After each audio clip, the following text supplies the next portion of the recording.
ಪ್ರದೀಪ್ ಈಶ್ವರ್ ಹುಚ್ಚುಚ್ಚಾಗಿ ಆಡ್ತಾ ಇದ್ದಾರೆ. ಏನೇನೋ ಮಾತಾಡೋದು, ಯಾರ್ಯಾರ ಬಗ್ಗೆನೋ ದೊಡ್ಡವರು ಚಿಕ್ಕವರು ಅಂತ ಏನಿಲ್ಲ.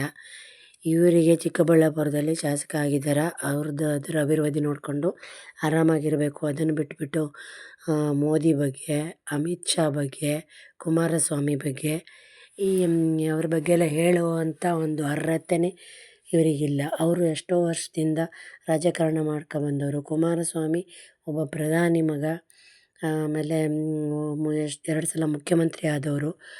ಅವ್ರ ಹತ್ರ ಎಷ್ಟು ಆಸ್ತಿ ಇದೆ ಇದು ಎಲ್ಲ ಇವನಿಗೆ ಯಾಕೆ ಬೇಕು? ಅವ್ರು ಎಷ್ಟು ವಾಚ್ ಇದ್ದರೆ ಇವರಿಗೇನು? ವಾಚ್ ಕಟ್ಕೋತಾರೆ. ಅವರು ಪ್ರಧಾನಿ ಮಗ, ಮುಂಚಿಂದ ಅವ್ರ ಹತ್ರ ಬೇಕಾದಷ್ಟು ಆಸ್ತಿ ಇದೆ, ಸಂಪತ್ತಿದೆ. ಅವ್ರು ಅನುಭವಿಸ್ತಾರೆ, ದೇವ್ರು ಅವ್ರಿಗೆ ಕೊಟ್ಟಿದ್ದಾನೆ. ಇವರಿಗೆ ಈ ಪ್ರದೀಪ್ಗೂ ಏನೋ ಒಂದು ಅಕಾಡೆಮಿ ತೆಗೆದಿದ್ದಾನೆ, ಆರಾಮಾಗಿ ಅದನ್ನು ನಡೆಸ್ಕೊಂಡು ಆರಾಮಾಗಿರಬೇಕು. ಏನೋ ಶಾಸಕ ಆಗಿದ್ದಾನೆ, ದೇವರು ಅದ್ರ ಕೊಟ್ಟಿದ್ದಾರೆ, ಚೆನ್ನಾಗಿರ್ಬೇಕು. ಅದು ಬಿಟ್ಬಿಟ್ಟು ಪ್ರಧಾನಿ ಮೋದಿಗೆ ಕಿಮ್ಮತ್ತಿಲ್ದಿದ್ದ ಥರ ಮಾತಾಡೋದು, ಇದೆಲ್ಲ ಈ ಪ್ರದೀಪ್ ಈಶ್ವರ್ಗೆ ಶೋಭೆ ತರಲ್ಲ. ಇಷ್ಟು ದಿವಸ ಅವ್ರನ್ನ ಶಾಸಕನಾಗಿ ಇಟ್ಕೊಂಡಿದ್ದೇ ಜಾಸ್ತಿ. ಮೋದಿಯವರು ಇಲ್ಲಿವರೆಗೆ ಯಾಕೆ ಕ್ರಮ ತೆಗೆದುಕೊಳ್ಳಿಲ್ಲ ಅಂತ ಗೊತ್ತಿಲ್ಲ. ಹುಚ್ಚುಚ್ಚಾಗಿ ಮಾತಾಡ್ತಾನೆ. ಆಮೇಲೆ ಇದು ಏನು DK ದರ್ಬಾರ್ ಅಂತೆ, ಅವನಿಗೆ DK ಶಿವಕುಮಾರು ಸ್ವಲ್ಪ ಕ್ಲೋಸ್ ಅನಿಸುತ್ತೆ ಈ ಪ್ರದೀಪ್ಗೆ. ಅದಕ್ಕೆ ಈಗ DK ಶಿವಕುಮಾರು ಇದಾಗಿದ್ದಾರೆ, ಮುಖ್ಯಮಂತ್ರಿ ಆಗಿದ್ದಾರೆ, ತಾನು ಏನು ಮಾಡಿದರೂ ನಡೆಯುತ್ತೆ ಅಂತ ಅಂದ್ಕೊಂಡಿದ್ದಾನೆ ಹುಚ್ಚ. ಸಬ್ಸ್ಕ್ರೈಬ್ ಅವರ್ ಚಾನಲ್, ನಮ್ಮ ಚಾನಲ್ ಸಬ್ಸ್ಕ್ರೈಬ್ ಮಾಡಿ. ಕುಮಾರಣ್ಣ ಕುಚ್ ಭಿ ನಹೀ ಕರ್ ಸಕ್ತಾ ಅಂತಾನೆ. ಆಮೇಲೆ ಕೂದಲೆಲ್ಲ ಕಿತ್ಕೊಳ್ಳೋದು.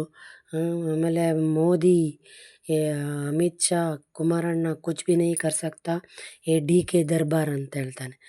ಮೋದಿ ಇಡೀ ದೇಶಕ್ಕೆ ಪ್ರಧಾನಿ, DK ಬರೀ ಕರ್ನಾಟಕಕ್ಕಷ್ಟೇ ಮುಖ್ಯಮಂತ್ರಿ. ಯಾವಾಗ ಅದು ಅವರು ಇರ್ತಾರೋ ಹೋಗ್ತಾರೋ ಗೊತ್ತಿಲ್ಲ. ಅಂಥದ್ರಲ್ಲಿ ಈ ಪ್ರದೀಪ್ ಈಶ್ವರು DK ಶಿವಕುಮಾರ್ ಮುಖ್ಯಮಂತ್ರಿ ಆಗಿರೋದ್ರಿಂದ DK ಶಿವಕುಮಾರ್ಗೆ ಕೊಂಬು ಬಂದಿದೆಯಲ್ಲೋ ಗೊತ್ತಿಲ್ಲ, ಈ ಪ್ರದೀಪ್ ಈಶ್ವರ್ಗೆ ಕೊಂಬು ಬಂದುಬಿಟ್ಟಿದೆ. ತಾನೇನು ಮಾಡಿದ್ರು ನಡೆಯುತ್ತೆ, DK ನನ್ನನ್ನು ಬಚಾವ್ ಮಾಡ್ತಾರೆ ಅಂದ್ಕೊಂಡಿದ್ದಾನೆ. DK ಅವರು ಎಷ್ಟೋ ಪರಿಶ್ರಮ ಪಟ್ಟು ಹೇಗೋ ಪಾಪ ಮುಖ್ಯಮಂತ್ರಿ ಆಗಿದ್ದಾರೆ. ಅವರು ಆಗಿರೋದನ್ನ ಇವನು ಅವ್ರನ್ನೂ ಚೇರಿಂದ ಇಳಿಸ್ತಾನೆ ಅನಿಸುತ್ತೆ.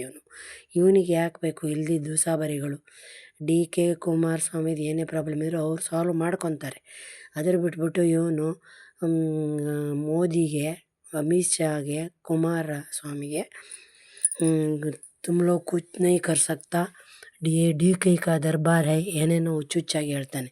DK ದರ್ಬಾರ್ ಅಂದರೆ ಕರ್ನಾಟಕದಲ್ಲಿ ಏನು DK ಶಿವಕುಮಾರ್ ಹೇಳಿದ್ದೇ ನಡೆದು ಬಿಡುತ್ತಾ? ಕರ್ನಾಟಕ ಜನ ಏನು ಸುಮ್ಮನೆ ಕೂತ್ಕೊಂಡ್ಬಿಡ್ತಾರಾ? ಉಲ್ಟಾ ಪಲ್ಟಾ ಮಾಡಿದ್ರೆ ಬಿಡ್ತಾರಾ ಕರ್ನಾಟಕದ ಜನ? ಮತ್ತು ಮೋದಿಯವರು ಏನು ಸುಮ್ಮನೆ ಇರ್ತಾರಾ? ಅವರು ಪ್ರಧಾನಿ, ಇಡೀ ದೇಶಕ್ಕೆ ಪ್ರಧಾನಿ. ಈ ಬರೀ ಯಾವುದೋ ಒಂದು ರಾಜ್ಯದ ಮುಖ್ಯಮಂತ್ರಿಗೆ ಪವರ್ ಇರುತ್ತೋ, ಪ್ರಧಾನಿಗೆ ಪವರ್ ಇರುತ್ತೋ? ಅದು ಏನು ಗೊತ್ತಿಲ್ಲದೆ ಹುಚ್ಚುಚ್ಚಾಗಿ ಮಾತಾಡ್ತಾನೆ. ಯಾವುದೋ ಒಂದು ಅಕಾಡೆಮಿಯನ್ನು ತೆಗೆದುಕೊಂಡು ಮಾಡ್ಕೊಂಡಿದ್ದಾನಂತೆ, ಚೆನ್ನಾಗಿ ಪಾಪ ಅಪ್ಪ ಅಮ್ಮ ಎಲ್ಲ ಅನಾಥ ಆಗಿಬಿಟ್ಟಿದ್ದೆ, ಇದನ್ನು ಮಾಡಿದೆ ಅದನ್ನು ಮಾಡಿದೆ ಅಂತ ಯಾವಾಗಲೂ ನ್ಯೂಸಲ್ಲೆಲ್ಲ ಹೇಳ್ತಿದ್ದ. ಅವ್ರ ಬಗ್ಗೆ ಪ್ರದೀಪ್ ಈಶ್ವರ್ ಬಗ್ಗೆ ಓಕೆ, ಪಾಪ ತಂದೆ ತಾಯಿ ಇಲ್ಲದಿದ್ರು ಏನೋ ಮಾಡಿಕೊಂಡು ಶಾಸಕ ಆಗಿದ್ದಾನೆ ಅನ್ನೋಂಥ ರೆಸ್ಪೆಕ್ಟ್ ಇತ್ತು. ಇವಾಗ ನೋಡಿದರೆ ಹುಚ್ಚುಚ್ಚಾಗಿ ಆಡೋದು ಸರಿಯಲ್ಲ. ಆಮೇಲೆ ಕುಮಾರಸ್ವಾಮಿಗೆ ಬದನೆಕಾಯಿ ಮಾರಿ ತೊಗೊಂಡ್ರಾ, ಟೊಮೆಟೊ ಮಾರಿ ತೊಗೊಂಡ್ರಾ, ಬೀಜ ಎಲ್ಲಿ ಸಿಗುತ್ತೆ? ಇವರಿಗೆ ಏನು, ಈ ಪ್ರದೀಪ್ ಈಶ್ವರ್ಗೆ ಯಾವ ಒಂದು ಇದಿದೆ ಇವನಿಗೆ? ಅವರು ಪ್ರಧಾನಿ ಮಕ್ಕಳು, ಕುಮಾರಸ್ವಾಮಿ ಪ್ರಧಾನಿ ಮಗ, 2 ಸಲ ಮುಖ್ಯಮಂತ್ರಿ ಆದವರು. ಅವರು ರಾಜಕೀಯದಲ್ಲಿ ಎಷ್ಟೋ ವರ್ಷದಿಂದ ಇದ್ದಾರೆ. ಇವನು ಇವಾಗ ಬಂದ್ಬಿಟ್ಟು ಅವರಿಗೆ ಉಲ್ಟಾ ಪಲ್ಟಾ ಮಾತಾಡಿದರೆ ಅವರು ಇವನ್ನ ಇಡ್ತಾರಾ? ಇವರಿಗೆ ಯಾಕೆ ಬೇಕು? ಪ್ರಧಾನಿ ಮಗನಿಗೆ ಇವನು ಆರ್ಡಿನರಿ ಅವ್ರ ಮಗನಿಗೆ ಡಿಫ್ರೆನ್ಸ್ ಇರುತ್ತಲ್ವ? ಅವ್ರ ಹತ್ರ ದೇವರು ಅವ್ರಿಗೆ ಕೊಟ್ಟಿದ್ದಾನೆ, ಅವ್ರು ಮೆರೀತಾರೆ. ನೀನು ಮಾಡಿಕೊಂಡು ಮೆರಿ. ಅದನ್ನು ಬಿಟ್ಬಿಟ್ಟು ಅವ್ರ ಬಗ್ಗೆ ಇವ್ರ ಬಗ್ಗೆ ಟೀಕೆ ಮಾಡೋದು ಸರಿಯಲ್ಲ. ಅದು ಮೋದಿ ಬಗ್ಗೆ, ಅಮಿತ್ ಶಾ ಬಗ್ಗೆನೂ ಟೀಕೆ ಮಾಡ್ತಾನೆ. ಇವನಿಗೇನು ಹುಚ್ಚು ಜಾಸ್ತಿ ಆಗಿದೆಯಾ ಏನು?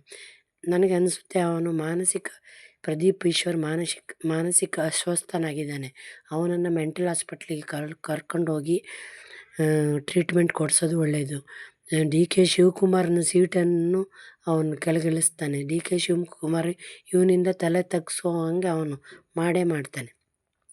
ನೆಕ್ಸ್ಟ್ ಎಲೆಕ್ಷನಲ್ಲಿ ಸೋತರೆ ಕುಮಾರಸ್ವಾಮಿ ಮನೆ ಸೆಕ್ಯೂರಿಟಿ ಆಗ್ತೀನಂತ. ಸೆಕ್ಯೂರಿಟಿ ಆಗೋ ಪರಿಸ್ಥಿತಿನೇ ಪ್ರದೀಪ್ ಈಶ್ವರ್ಗೆ ಬಂದೇ ಬರುತ್ತೆ. ಯಾಕಂದರೆ ಈ ಥರ ಅಹಂಕಾರ ಒಳ್ಳೆಯದಲ್ಲ.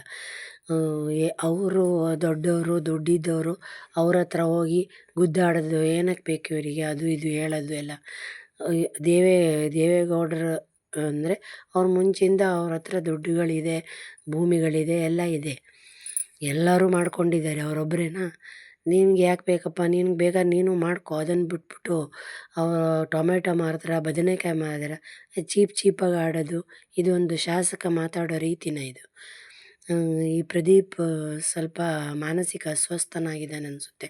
ಅವ್ರ ಊರವರೇ ಹೇಳ್ತಾ ಇದ್ದಾರೆ, ಚಿಕ್ಕಮಗಳೂರಲ್ಲಿ ಏನೂ ಇದು ಒಂದು ಡೆವಲಪ್ಮೆಂಟ್ ಮಾಡಿಲ್ಲ, ಈ ಥರ ಆಡ್ತಾನೆ ಅಂತ. ಇದೇ ಥರ ಈ ಪ್ರದೀಪ್ ಆಡ್ತಾ ಇದ್ದರೆ ಇವನನ್ನು ಶಾಸಕ ಇದರಿಂದ ಇಳಿಸಿ ಇವನನ್ನು ಜೈಲಿಗೋ ಇಲ್ಲ ಅಥವಾ ಮೆಂಟಲ್ ಹಾಸ್ಪಿಟ್ಲಿಗೆ ಕಳಿಸ್ತಾರೆ.